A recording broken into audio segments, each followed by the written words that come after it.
I hate to rush us through this, but we'll push for you. we'll push for time on. So I think we convene at 3 o'clock. I think so. I want everybody to be there on that. The bill we have before us is Senate Bill 2526, and as y'all know, we discussed this bill already in committee. Had actually passed the bill in committee and realized that it was double referred to Medicaid and corrections. So basically, we didn't take a vote on it then, but we let it come up in Medicaid, which is passed through today, and now it's back to us with the committee sub. And I'm gonna ask Mr.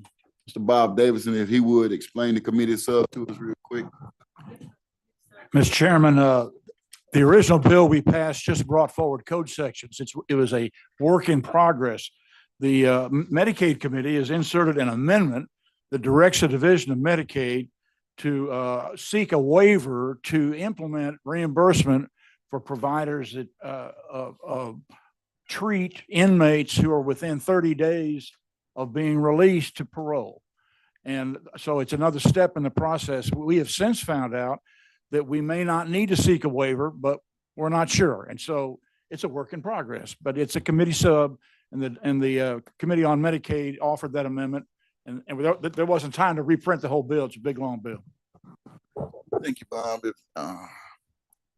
And I agree, this is a work in progress. And so, we've heard that so much today, keeping bills going because of work in process. Some made it through that process, some didn't. But we're not going to hold this up.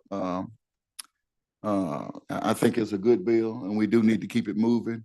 So at this time, I ask for a motion. I'm sorry, question, Senator Hill. Bob, where's the new language? What line's the new language on? We didn't have, because of, I don't think we had that one before us. It was just a standalone amendment. Okay.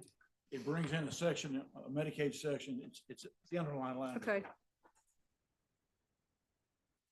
Senator Fillingham for a question. Thank you, Mr. Chairman. I'm assuming when you say seek a waiver, you're talking about CMS that you're seeking the waiver from? Yes.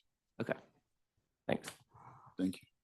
Senator Hill, you still have a question? Looking at it.